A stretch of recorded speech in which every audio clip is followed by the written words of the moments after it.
یہ ہیں بیرسٹر عروج بخاری. چھوٹی سی عمر میں بہت بڑے کارنامے سر انجام دیے ہیں. وطن عزیز اسلامی جمہوریہ پاکستان کا نام روشن کیا ہے. کافی ڈگریز لی ہیں. ایمنسٹی انٹرنیشنل کے ساتھ کام کیا ہے, ڈفرینٹ این جی اوز کے ساتھ کام کیا ہے, اور ہر جگہ گئی ہیں تو پازیٹیو پاکستان کا ایک چہرہ لے کے گئی ہیں. اور ایک جو مجھے بات پتہ چلی کہ انہوں نے مس پاکستان کا بھی ایوارڈ جیتا ہے. یہ جرنی جو تھی چھوٹی عمر سے شروع ہوئی تھی ود جسٹ گیٹنگ مارکس کہ اچھے میرے رزلٹ آئیں تو میرے پیرنٹس خوش ہوں گے, اور پھر اس سے ہوا کہ اچھا اگر کام کروں گی تو ملک کو اچھے سے ریپرزینٹ کروں گی. ہم نے بھی جب ورلڈ مس یونیورسٹی میں نے ریپرزینٹ کیا پاکستان کو تو اسی طرح ہی کیا. آپ کوئی بھی کام اپنی لمٹس میں رہ کر کر سکتے ہیں. ضروری نہیں ہے کہ ہم باقی ویسٹرن ممالک کی طرح ہی اپنے آپ کو پریزنٹ کریں. ہم اپنے طریقے سے کر سکتے ہیں, اور آئی تھنک وہ اس چیز کو اپریشیٹ بھی کرتے ہیں. کا جو بھی پیشن ہے ایک تو اس کو چوز کریں, کسی کے کہنے میں یا یہ سوچ کے کہ آگے یہاں اس فیلڈ میں مجھے اچھی جاب ملے گی, کیونکہ آپ اگر پڑھ لیں گے اور جب آپ جاب کرنا شروع کریں گے اس کے بعد اگر آپ کا انٹرسٹ نہیں اس ایریا میں تو وہ جاب آپ کو بہت مشکل لگے گی.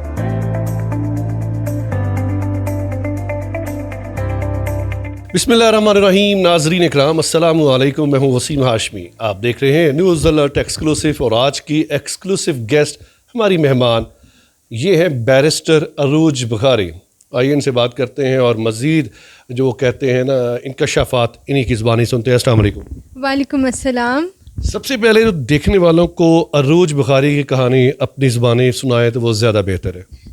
عروج بخاری کی کہانی آپ نے تو سنا ہی دی کافی حد تک, مختصر سی. بالکل. I come from a very academic family. میرے پیرنٹس کو بھی جب ہم چھوٹے ہی تھے تو اسی سے ہی غرض ہوتا تھا کہ ہمارے بچے اچھا پڑھ رہے ہیں کہ نہیں. تو آئی تھنک اسی سے شروع ہوا میرا کہ وانٹیڈ کہ چلو ایوارڈز ملیں, میں کلاس میں فرسٹ آؤں تو ماما بابا خوش ہوں گے. اور پھر آہستہ آہستہ ہوتے ہوئے پھر اللہ نے ہمت دی تو ملک کو ریپرزینٹ کرنے لگ گئے. تو یہ جرنی جو تھی چھوٹی عمر سے شروع ہوئی تھی ود جسٹ گیٹنگ مارکس کہ اچھے میرے رزلٹ آئیں تو میرے پیرنٹس خوش ہوں گے, اور پھر اس سے ہوا کہ اچھا اگر کام کروں گی تو ملک کو اچھے سے ریپرزینٹ کروں گی, پاکستانی خوش ہوگا, پاکستانی خوش ہوں گے. تو وہ اسی طرح یہ جرنی میری سٹارٹ ہوئی. یعنی کہ آپ نے نام کی عروج کی جو لاج ہے وہ صحیح طرح نبھائی ہے. اس کا جواب میں تو نہیں دے سکتی. وہ ماشاءاللہ آپ کا کام بتا رہا ہے. تھوڑا سا اپنی تعلیمی جو قابلیت ہے اس کے بارے میں ابتدائی تعلیم کہاں سے حاصل کی؟ کن سکولز میں پڑھا. بابا چونکہ آرمڈ فورسز میں تھے تو ڈفرینٹ جگہ پہ پوسٹنگز ہوتی تھی ہماری, تو میں اسی طرح کبھی ایئر فورس میں کبھی آرمی میں ڈفرینٹ سکولز میں پڑھتی رہی. تو اسی طرح ہی میری اسکولنگ پوری آرمڈ فورسز کے سکولز میں ہوئی. پھر اس کے بعد میں نے یونیورسٹی آف لندن کا جو ایکسٹرنل پروگرامز ہے LLB وہاں سے کیا, ٹلز اسلام آباد سے. پھر اس کے بعد آئی وینٹ ٹو انگلینڈ اور باقی کی ساری اسٹڈی وہاں سے کی. کوئین میری یونیورسٹی لنڈن سے میں نے اپنا ماسٹر آف لاز کیا جی, اور اس کے بعد اپنے bar at law honourable society of Lincoln's Inn BPP Holborn campus سے کیا. عروج آپ کتنے بہن بھائی ہیں؟ ہم 4 بہنیں ہیں مجھے ملا کر. اچھا, آپ 4 بہنیں, بھائی نہیں ہیں آپ؟ جی نہیں, بھائی آپ ان کے لیے خود ہی بھائی ہیں. جی میں خود بھائی ہوں. 2019 میں مس پاکستان کا اپنے ایوارڈ حاصل کیا. پاکستان میں مقابلہ حسن نہیں منایا جاتا, مقابلہ جات یہاں پہ نہیں ہوتے. آپ نے مقابلے میں حصہ لیا, اس کو ون کیا. یہ مقابلہ جات کہاں ہوئے؟ میں نے نہ تو مس یونیورس نہ ہی مس ورلڈ میں پیجنٹ میں حصہ لیا تھا. میں نے ورلڈ مس یونیورسٹی میں حصہ لیا تھا جو کہ ساؤتھ کوریا میں ہوا تھا. تو وہ یونیورسٹی کے اسٹوڈنٹس کے لیے تھا, یونیورسٹی کی لڑکیوں کے لیے تھا. تو ان باقی پیجنٹس کے بارے میں کچھ نہیں کہہ سکتی, لیکن میں اتنا ضرور کہوں گی کہ ہماری جو مس یونیورس میں ابھی پچھلے سال ہی گئی ہیں, دیر از دس لیڈی جنہوں نے پاکستان کو ریپرزینٹ کیا, تو میری نظر میں انہوں نے کافی اچھے طریقے سے ریپرزینٹ کیا. انہوں نے پاکستانی ڈریسز پہنے اور انہوں نے جتنے بھی راؤنڈس تھے ان میں اتنے بڑے بڑے گاؤنس پہنے کہ اینکل سے لے کے فل سلیوز تک. تو آپ اپنے ملک کو بہت اچھے طریقے سے ریپرزینٹ کر سکتے ہیں, اپنے کلچر کو دکھا سکتے ہیں. ان کے ساتھ قطر اور باقی ملک کے بھی لوگ تھے, خواتین تھیں جو اچھے طریقے سے اپنا کلچر ریپرزینٹ کر رہی تھیں. تو ہم نے بھی جب ورلڈ مس یونیورسٹی میں نے ریپرزینٹ کیا پاکستان کو تو اسی طرح ہی کیا. اور اب تو پاکستان میں بھی یہ ہے کہ اچھے سے جو ریپرزینٹ کر رہے ہیں مس یونیورس بھی اب پاکستان میں یہ مقابلہ بھی ہوتا ہے. یہاں سے پاکستانی ڈیلیگیٹس جاتے ہیں اور بڑے اچھے سے ریپرزینٹ کرتے ہیں. اور میرے خیال سے تب لوگوں کو یہ بات بھی پتہ چل رہی ہے کہ this is a way to present a softer image of your country. اور آپ کوئی بھی کام اپنی لمٹس میں رہ کر سکتے ہیں. تو ایسا نہیں ہوتا بندہ اپنے آپ کو اس چیز سے باہر کر لے.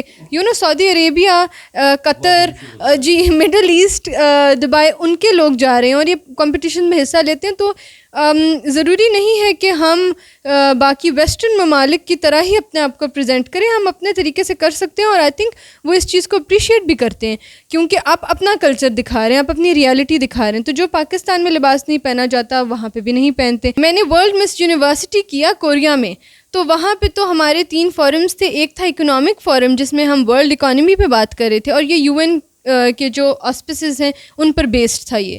تو اس کے بعد اب UN کے جو world miss university and UN ان کے ریپرزینٹیو بھی بنتے ہیں as an ambassador human rights. اچھا, دیکھنے والوں کو یہ بتائیے گا کہ ابھی جب میں نے مس پاکستان کا کہا, جو آپ کو 2019 میں آپ نے بات, کتنے اسلامی ممالک کی وہاں پہ خواتین تھیں, فارنرس کتنے تھے جنہوں نے آپ کو دیکھا؟ پھر آپ اس میں مقابلے میں کیا دیکھا جاتا ہے, کیا آپ کی وہ قابلیت دیکھی جاتی ہے, کیا سوال و جوابات ہوتے ہیں؟ یہ ذرا اس لیے میں پوچھ رہا ہوں کیونکہ ہمارے کنسیپٹ بنا ہوا ہے کہ جو ہم مس یونیورس کے مقابلہ جات ہوتے ہیں, جس طرح ہمارے ہمسایہ ملک کی خواتین مقابلہ جات جیتی ہیں وہاں پہ, تو کیا وہ جو لباس ہے وہ اس میں واقعی نہیں تھے؟ نہیں جی, بالکل بھی نہیں تھے. اور اگین یہ کورین گورنمنٹ سے افیلیٹڈ ہے world miss university it self, یہ پیجنٹ. اور اس ٹائم پہ ان کی ایکٹیویزم یہ چل رہا تھا کہ جو جینوسائڈ ہوا تھا جب کوریا ٹوٹا تھا نارتھ اور ساؤتھ میں, تو اس پہ they wanted to shed the light through this, کہ ڈیلیگیٹس بھی اس کے اندر حصہ لیا. مجھے یاد ہے ہم نے وہاں جا کے we took part and we visited the site. ان کے وہاں پہ ایک آئلینڈس ہیں, جیجو آئلینڈس, جہاں پہ کافی لوگوں کو جن کو ریڈ کہا جاتا تھا اس ٹائم پہ کہ جی ریڈ آرمی کے لوگ ہیں, ان کا جینوسائڈ کر کے انہیں دفنایا گیا تھا. تو اس میں 3 مہینے کی ایک بچی بھی تھی. تو ان سب کے نام انہوں نے لکھے اور اس جگہ کی اب اہمیت اسی سے ہے کہ اس کو سے رادر دین ایک دکھ کا وہ پوائنٹ بنے, تو وہ چاہتے ہیں کہ دنیا کو بتایا جائے کہ ان کے ساتھ کیا ہوا. تو اسی وجہ سے انہوں نے یہ انیشیٹو بھی لیا, it was with the Korean government, کہ we want to bring this space forward, کہ اس پہ بھی ہم ایسے اچھے کازز پر بھی لائٹ شیڈ کر سکیں.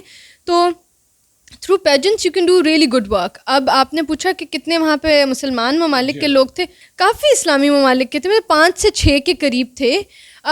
پھر اب جس طرح مس یونیورس ہے اس کے اندر تو اس سے بھی زیادہ جاتے ہیں. اور میں اسپیکر بھی ہیں نہیں, آپ کی باتوں سے مجھے لگ رہا ہے کہ آپ کنونس کرنا جانتے ہیں, بیرسٹر بھی ہیں. تو جو ابھی بیرسٹر آپ عہدے پر موجود ہیں, تو ابھی آپ کس کے ساتھ اٹیچ ہیں؟ کیونکہ مجھے پتہ چلا ہے کہ آپ ایک جگہ تقریر کرنے گئی تھیں ایک NGO کے تحت, وہاں پہ ان کو رلا دیا تھا. وہ کیا کہانی تھی, وہ تو واقعہ پیش کیجیے گا. جی دس از وے بیک, کچھ سال پرانی بات ہے, اور تب میں بہت ینگ تھی, ایز اے یوتھ ایکٹیوسٹ گئی تھی. تو میں اسپین گئی تھی, بارسلونا میں. تو وہاں پر ہمارا پلینری سیشن تھا, ہماری جنرل میٹنگ تھی, اس کے لیے میں گئی تھی ایمنسٹی انٹرنیشنل کی. تو ہمارا جب پلینری سیشن تھا اس کے اینڈ میں ہم نے ایک پروگرام سا رکھا ہوا تھا کہ جو یوتھ ایکٹیوسٹس ہیں وہ اپنے ملک یا دنیا میں جو بھی ایشو ہے جس کے بارے میں وہ پیشنیٹ ہیں وہ بتائیں گے ٹو دا ڈیلیگیٹس. تو ان ڈیلیگیٹس میں ان کے گورنمنٹ کے آفیشلس اور ان کی رائل فیملی بھی موجود تھی جو آڈینس تھی اس کے اندر. جی انہوں نے کہا اتنی پیاری لڑکی جب باتیں کرے گی لوگ ہنستے ہیں, ایسے بیٹھ کے دیکھتی ہوں گے اس نے رلا دیا. جی بعد میں انہوں نے مجھے کہا کہ آپ جب آئیں اور بولیں جس پیشن سے بولی, اور میری آنکھوں میں خود بھی آنسو آ گئے تھے بولتے ہوئے. تو فنکارہ ہے, بہت بڑی فنکارہ ہے, بہت بڑی فنکارہ ہے. اچھا روز یہ بتائیے کہ ابھی تک آپ ماشاء اللہ کام کر رہی ہیں, ابھی کیا کر رہی ہیں فی الحال؟ جی فی الحال میری اپنی لاء فرم ہے باب, میں اس کے ساتھ کام کر رہی ہوں.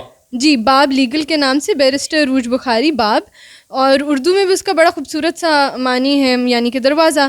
تو وہ مجھے اچھا لگا, میرے فادر نے بھی ریکمینڈ کیا کہ اچھا نام ہے یہ چوز کر. نام اچھا ہے لیکن فرنگی زبان کا استعمال زیادہ کرتے ہیں. پاکستان کی خواتین کے لیے کیا, اور پاکستان کے جو طلباء طالبات ہیں ان کے لیے کیا پیغام دیں گے؟ اتنی زیادہ اچیومنٹ حاصل کر چکی ہیں تو ان کو کون سی چیز کو فالو اپ کرنا چاہیے کہ وہ بھی آپ جیسی اچیومنٹ حاصل کر سکیں؟ آئی تھنک جو بھی کریں, جو بھی ان کا پیشن ہے, میرا لاء تھا یا ہیومن رائٹس تھا جس کی وجہ سے میں لاء میں آئی, ان کا جو بھی پیشن ہے ایک تو اس کو چوز کریں. کسی کے کہنے میں یا یہ سوچ کے کہ آگے یہاں اس فیلڈ میں مجھے اچھی جاب ملے گی, کیونکہ آپ اگر پڑھ لیں گے اور جب آپ جاب کرنا شروع کریں گے اس کے بعد اگر آپ کا انٹرسٹ نہیں اس ایریا میں تو وہ جاب آپ کو بہت مشکل لگے گی، پیشن نہیں ہے چونکہ، تو پھر آپ چھوڑ دیں گے. اور ایسا ہوتا ہے کہ وہ لوگ پھر واپس ایک سیکنڈ ڈگری کرتے ہیں، جو ان کو پہلے چیز پسند تھی واپس اسی پہ ہی آتے ہیں. تو اپنی فطرت یا اپنی نیچر، اپنے شوق کے خلاف مت جائیں، جو اس چیز کے بارے میں پیشنیٹ ہیں اس میں جائیں. And you will make good money as well. It doesn't matter. So just go with that and also اپنے ملک کا نام اپنی کیپیسٹی میں اپنے ملک کا نام روشن کرنے کی کوشش کریں. مختصر مگر جامع گفتگو بیرسٹر عروج بخاری کے ساتھ رہی، اور جو ایک کانسیپٹ تھا، ایک ہمارے ذہنوں میں تھا کہ مس پاکستان کا ایوارڈ حاصل کرنا، مقابلہ حسن میں حصہ لینا، تو یار یہ کیا ایک ہے، وہ جو ایک چیز تھی وہ کلیئر کرنی تھی، وہ آج ہم نے کلیئر کی ہے کہ صرف وہ فرنگی جو لباس ہے وہی مقابلہ حسن نہیں ہوتا، آپ کی ذہنی قابلیت دیکھی جاتی ہے. وہاں پہ جو اللہ رب العزت کی ذات آپ کو ظاہری حسن دیتا ہے، اس ظاہری حسن کے پیچھے جو برعکس پوشیدہ چیزیں ہوتی ہیں وہ آپ تک کیسے پہنچتی ہیں.